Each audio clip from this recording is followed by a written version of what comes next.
What if events had unfolded differently in Spider-Man Far From Home? What if Peter Parker became the next Iron Man? What if the Iron Man had another successor? Welcome back, my fellow watchers of the multiverse, to the first episode of 2023. This year's going to be probably the most intense year that I've ever had doing YouTube for as long as I've been doing it. It's been a couple years now, since like 2018, since I've really started, but going back to the What If fan fictions, I'm getting into the roots of Miss the Part and where I kind of came from the fan fiction universe and all that type of stuff. So I really wanted to set the bar high this year. I have a lot of plans that I will be showcasing throughout the year. But that being said, thank you so much for supporting me throughout my entire career on YouTube. It's been one hell of a ride and I cannot wait to continue. But that being said, welcome to Miss the Parts Season 2,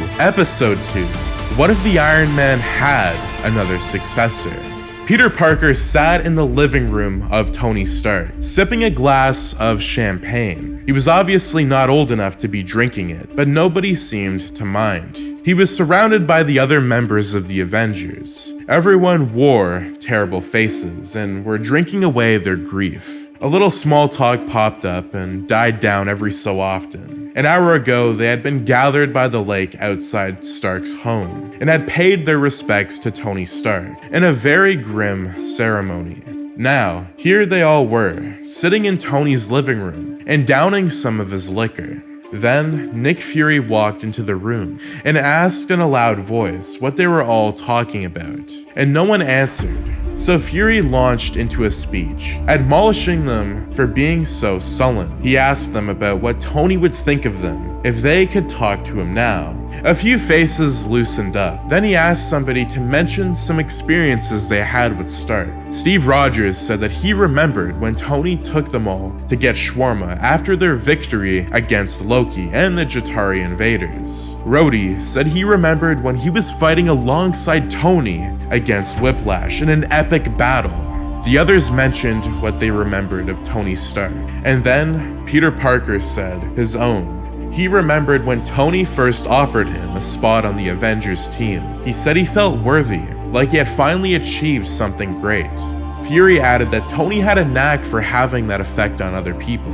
A moment of silence followed, and then Bruce got up and left the room, saying that he needed to get some air. Peter dropped his glass of wine on the table and left, without saying anything about it. Peter leaned on the bark of the tree, staring at the dark, glassy surface of the calm lake.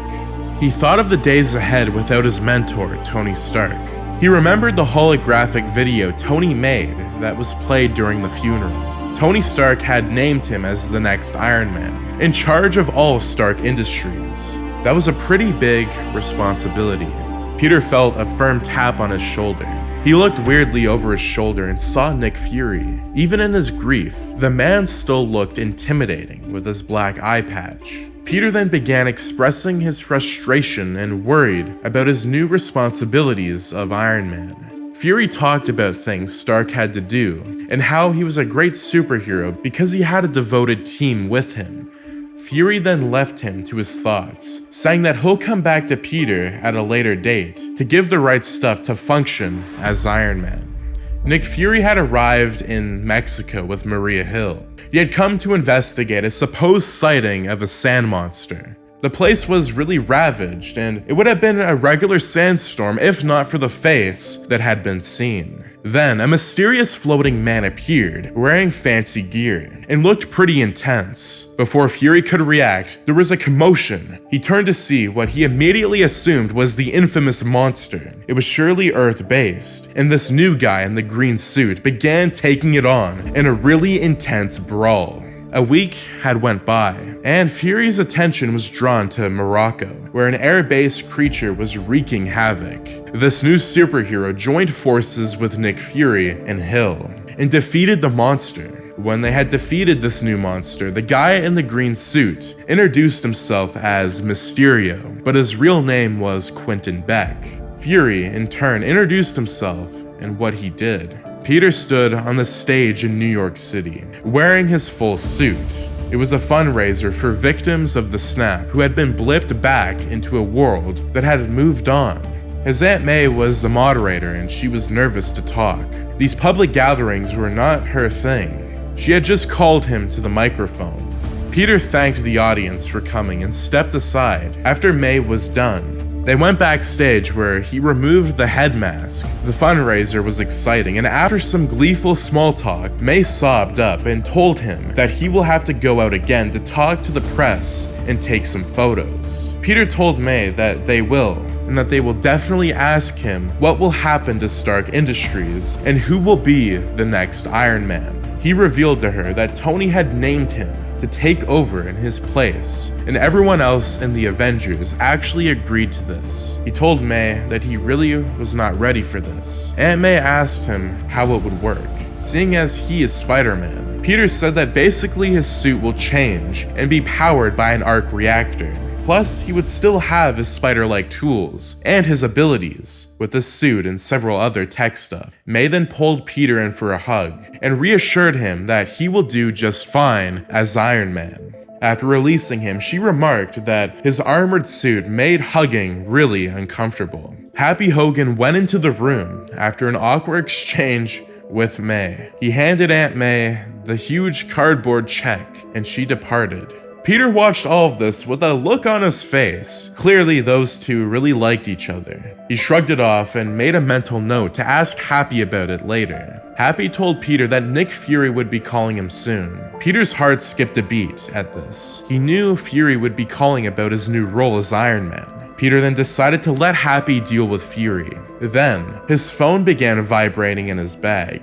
He took it out and told Happy to answer it and talk to Fury. Happy declined, so Peter sent Fury to voicemail, an act which Happy shrouded at. He chimed Peter for doing that, but Peter nonchalant handed his phone to Happy and went back on stage. Fury called again and Happy answered. Fury directly asked if Peter was avoiding him, and Happy answered that it wasn't true. He covered for Peter.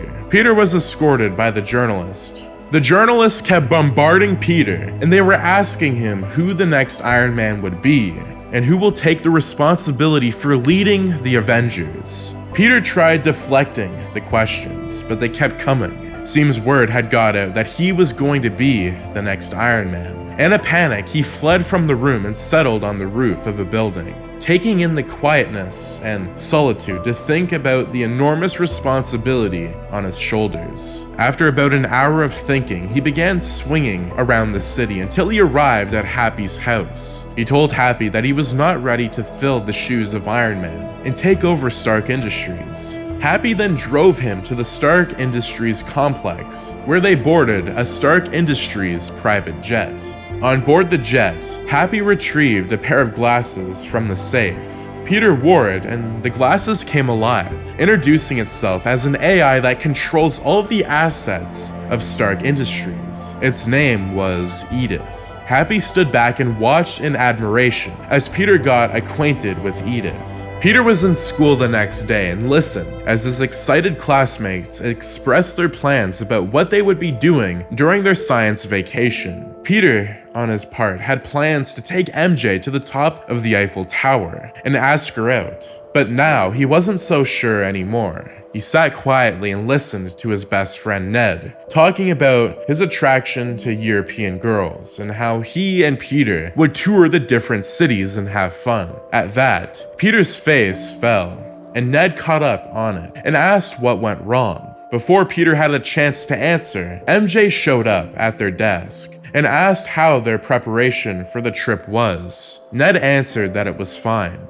MJ then turned to Peter to confirm if he was also coming, and he shook his head. Ned asked him why he wouldn't be going, and Peter mumbled that he had something to take care of. MJ, looking disappointed, said goodbye and left them. When MJ was out of earshot, Ned asked Peter why he wouldn't be coming after all. Peter was included in the plans for the trip, so what changed? Peter got up and asked Ned to follow him out of the class. They went to the washrooms, and there, Peter took out the Edith glasses from his bag and showed it to Ned. Ned laughed and asked if Peter had some developing eye issues during the war with Thanos and made a joke of it. Peter hastily replied with a no. He told Ned that now he is the new Iron Man and that the glasses were given to him by Tony Stark. It gave him control of all the toys of Stark Industries. He asked Ned to wear the glasses. When Ned did, Edith scanned his eyes and spoke his name into his ear. Ned's eyes became wide with a surprise. Peter then asked him to ask Edith to do anything for him. Ned thought for a moment, then asked for the school's Wi-Fi password, and Edith, just like that, told it to him. He then asked Edith to connect his phone to the Wi-Fi, and Edith did. Ned was wowed. He took the glasses off and handed it to Peter, remarking that Edith was an invaluable tool.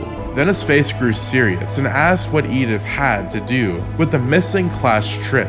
He said that he had to stay back and learn the ropes of running Stark Industries, and there was so much to see, explore, and learn. Ned looked at him and asked if there was any way he could change his mind. Peter answered, shaking his head. Ned then pulled Peter into a tight hug, which was intentionally to squeeze him. Peter squirmed and said thank you. Peter got out of the elevator of his apartment building and walked towards his own apartment, which he and Aunt May shared. He had returned from the airport after watching his classmates board the plane and fly away. He thought about all the fun that Ned would be having with the rest of the classmates in Europe and wondered if he had made the right choice. The timeline has changed now, branching into a new timeline where Peter didn't go to Europe with his classmates. He unlocked the door to his apartment and he had gotten in. May asked him to get his food from the microwave, but he had waved her off. He was tired and just wanted to sink into his bed till he fell asleep. He entered his dark room and jumped into bed, then noticed something was wrong, very wrong. The suit, which was supposed to be glowing inside a Stark Industries container, was partly obscured by what looked like a long black mass. Before Peter could react, the lights came back on in an incredible mixture of fright and surprise. He jumped from his bed and stuck to the ceiling.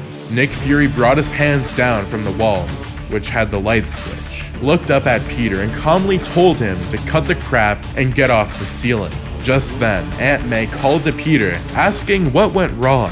Fury in a low tone told Peter that he had a better answer for May. Peter told Aunt May not to worry and that he was fine. Peter then looked to Fury and was about to speak, but Fury beat him to it. Fury told Parker that while he was busying himself with dodging him, a series of monsters were terrorizing various cities in the world. He pulled out a tablet from inside his jacket. Peter briefly wondered how it had somehow fit in there without being noticed. He showed him some photos of the Earth monsters that ravaged Mexico. Peter remarked that it looked like something that some bored grandma had done in her garage. At this, Fury looked up at Peter, but decided to say nothing from the joke. He told Peter that the creature was one of the elementals from another dimension, which emerged into their dimension into the blip. He added that the information came from Quentin. Peter's brow went up and he looked at Fury, and he didn't understand. On seeing this, Fury quickly added that the information came from Quentin Beck, a man from another dimension whose family was killed by the elementals in his dimension. Fury told Peter that the elementals are made from the 4 elements of science: earth, air, fire, and water. Beck had managed to defeat 2 of the elementals, earth and air. Peter recalled seeing a green guy on Twitter, who everyone was calling Mysterio. He told Fury this, and that later confirmed that Beck is Mysterio. Peter asked Fury how they would be able to find the other elementals, and Fury casted him a dark stare, warning him not to interrupt. According to Beck, the elementals were attacking the same coordinates in this dimension as the one in his dimension. So from Beck's information, the water elemental will attack Venice, which was fitting because Venice is surrounded with water. Peter's face grew a grin, and Fury didn't miss this. He asked Peter what was wrong, and he said his classmates and best friend were spending their school trip in Europe and Venice, and would in fact be landing there soon. Fury stood still and was kind of shocked at this, and said that this was good since Peter would have the right motivation to defeat the monster. Peter knew Fury had him where he wanted him, in a place where no wasn't an answer. Despite the fact that his friends were involved, he had to go because he had a moral obligation as Earth's superhero to defend it from harm. He had asked Fury to leave and that he will arrive in Europe the next day. Fury replied that he wouldn't have to say it twice. As Peter collapsed into his bed, exhausted, he heard Aunt May exclaim at the sight of Nick Fury. Fury looked at May and nodded away, leaving the apartment building without further explanation. The next day, it was a sunny day in Venice, and Peter's science class was already out and about in Europe. During the flight to Venice, Ned found a girl that he had really liked, and they were soon dating. Her name was Betty Brandt, another classmate from the same school. They had decided to spend their morning on a canoe ride on the Grand Canal. MJ went on a sightseeing walk with Brad Davis. Peter was in the Stark Industries private jet with Happy Hogan, discussing some business regarding the company and Edith. While the jet hovered some distance away from the city of Venice, he was really engrossed in the discussion and forgot all about the elemental that he would have soon have to face. Ned and Betty saw the ripples in the water and the waves that clearly showed something was stirring the water underneath their canoe. They looked and wondered what it was, and then the water bursted out of the water. The water had the shape of a giant man, and the force that trembled everything, pushing Ned's canoe right into a house. MJ and Brad helped Ned and Betty get out of the canoe, and they all stood to watch what was going to happen. Then, Spider-Man came in swinging and shooting web and getting canoes with people in them out of harm's way. Peter tried webbing the water guy, but it was futile, so he tried his best to save people from getting hurt by the monster. It wasn't long before a person in a large cloak and globed head showed up and began blasting the water monster with green energy shockwaves. Peter surmised that this might be the Quentin Beck, the so-called hero that was Mysterio, and asked how he might help. Beck and Spider-Man started fighting the monster. Beck replied that Spider-Man should draw the monster away from the water and he'll take it from there. Peter swung his way around the city, and the water monster followed. Beck continued blasting the monster with his energy blasters until it finally is subdued. Then, the group of students turned to Spider-Man, who was scouting the area in the bell tower, and began applauding him, totally ignoring Beck. Beck waved at them, but seeing as it wasn't getting much attention, he flew away. Quentin passed in the dark warehouse, seething and spitting bile at Peter Parker and the crowd. Victoria Snow interrupted his speech, saying that Mysterio only gathered a couple thousand tweets on Twitter, and hashtag Spider-Man gathered over 3 million tweets. At this, Beck yelled in anger and ordered her to shut up. He kept up yelling about how the useless Spider-Man managed to get all the credit when he didn't help at all. Because of him becoming Iron Man, he was getting all the popularity, and Beck didn't like this. He then managed to calm himself and called Fury, who congratulated him for saving people in Venice and Europe from Hydro Man. Fury then thanked him for the collaboration with Spider-Man. That statement made Beck clench his teeth in annoyance. Fury then asked to meet with Beck. Peter stopped by the hotel and secretly met up with Ned. Ned was happy to see Peter and told him about his new relationship. He talked about how Peter was helpful in defeating Hydro Man and told him he was the most popular person on Twitter that day. The Edith glasses then informed Peter that Nick Fury would like to meet with him and gave him the location. At this, Peter said goodbye to Ned and used his Stark gear to fly away. In the basement of the building, Peter met with Nick Fury and Beck. Peter made a joke and said that he was glad that he had Stark tech as he was able to fly anywhere super fast, and it was almost better than web swinging. The two looked at him and didn't say anything. Fury told them that the next elemental will attack Prague.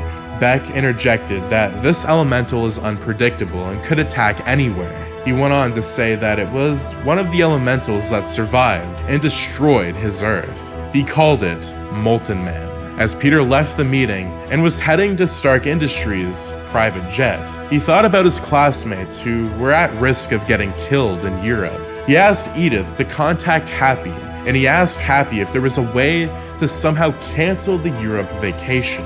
Happy responded that the best way was to defund the organization paying for the trip.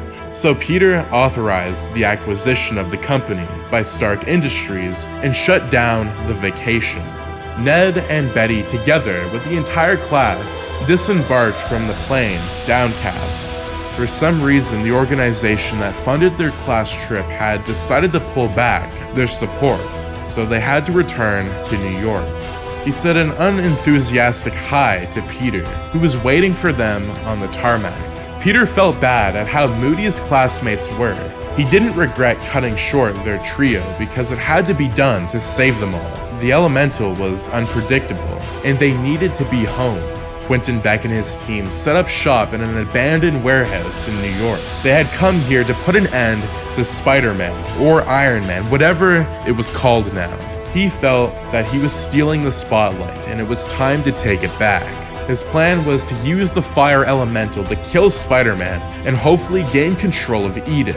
He tasked his team to make it work, this time because the stakes were high. He remarked that he might even receive a presidential medal for saving America.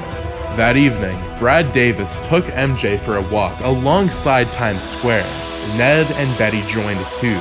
Peter was in Stark Industries, going over some paperwork. Soon, Times Square erupted in liquid fire, flames that looked very much like molten magma, and everyone began fleeing the scene. Fury got through to Spider-Man and Beck that Molten Man had surfaced in Times Square. As Peter and Beck got to the scene, Beck informed Peter that Molten Man was essentially fire and needed to be extinguished. Fury, who was in New York for some business with Stark Industries, heard the conversation through the radio communications in his ear and wondered how and when Beck had entered America when he was supposed to be in Prague. Something was not quite right about Beck, and he was driving to Times Square in hopes of finding out what was happening. In Times Square, Molten Man was wreaking havoc all over the place, and there was little time Spider-Man could do. He opened up the fire hydrants on the streets and tried to pick up people to safety. He used repulsor blasts to fight off Molten Man, but it wasn't doing much. MJ, Brad, Betty, and Ned stood fearful in the dark alley, in between buildings, hoping Molten Man wouldn't destroy the buildings. Spider-Man tried webbing a car door open so that its passengers could flee to safety, but instead, he caught one of Stark Industries' drones and flung it into an alley where MJ and the others were. She picked it up out of curiosity. Nick Fury arrived at the scene, but before he could exit the car, Molten Man punched the car into the ground, effectively killing Fury. Beck and Peter saw this, and they intensified their efforts in destroying Molten Man, but not until Molten Man punched Peter into a burning building. His suit was almost destroyed, and his head hit the wall. Sparks were coming from the suit. MJ and the others rushed to help Peter. They got him to one of the ambulances of the first responders who had arrived at the scene. Peter's mask was removed, and the four of them saw that he was Spider-Man, or the next Iron Man. They were shocked to see this, and they couldn't believe it, but there was no time. MJ then ran and inspected the instrument further, and she managed to activate a drone. What she saw scared her, and she dropped it. Ned came closer and told her that it was only a hologram, and it wasn't even real. They went and told this to Peter, and Peter was shocked to find out that the drone belonged to Stark Industries. He then put it on his Edith glasses and asked the AI to do a background check on Beck and determined his current location. Peter was troubled by the betrayal. Edith had just told him who Beck really was and about his past work in Stark Industries. Peter found out that Beck was on top of a high-rise building. Peter confronted him with the truth, and Beck got upset and talked about how Tony Stark didn't appreciate his genius and the work that he had did. He went on and profused that his hatred for Peter for stealing his spotlight. He then radioed in to his team at the warehouse to use one of the drones to attack Peter's apartment and kill his Aunt May. Peter used Edith to authorize a drone strike to intercept the missile, but Edith was taking too long in the process, and the drone strike came in too late. Edith confirmed that Aunt May was in fact in the building, and she was killed in the drone strike. At this news, Peter became enraged and removed his glasses and wept on top of the building. After some time, he put it back on and swung around the city till he reached the rubble that was once his apartment. The first responders had retrieved Aunt May's body and put it into a body bag. Peter cried for some time before the aid workers pulled him away and put the body in the ambulance. Peter then asked Edith to determine the location of Beck. The AI informed him of the location of the warehouse and its inhabitants. Peter then ordered multiple drone strikes on the location. A minute later, Edith reported that the warehouse was obliterated and Beck and his team were killed. Or so he had thought. And that is going to be it for What If Peter Parker Had Became the Next Iron Man in Spider-Man Far From Home. What do you think would have happened if Peter Parker was the next Iron Man, and if Iron Man had some type of role in Far From Home? Now, I did something like this last year with What If Iron Man Wasn't Far From Home, but it would have been interesting to see if Spider-Man had chose a different path and had taken up the mantle of Iron Man and became more of a mixture between the two, kind of like the thumbnail that you see here. That being said, thank you for watching. If you want a part 2, let me know in the comments down below and I will try and make it happen. But that being said, I have a ton more content coming soon for 2023. This is just a little sprinkle of what's going to be happening. I got a ton of new roadmaps, new series, just tons of new things that are going to be happening. We have Avengers 2004, we have Spider-Man 4, Spider-Man 4 to actually 10, The Amazing Spider-Man 3 to 10, so there's a ton of new content that will be coming soon. A lot of it's going to be monthly, so you're going to see a lot of things come out within the months. But that being said, if you're new around here to the channel and are very excited to see what I'm going to be working on, do make sure to subscribe, like, share, and turn those notifications on so you and your friends are all up to date with the latest content. That being said, we're on the road to 200,000 subscribers, so let's hope we can hit that goal before February. That would be amazing. But anyways, as always, thank you for tuning in and have a fantastic day.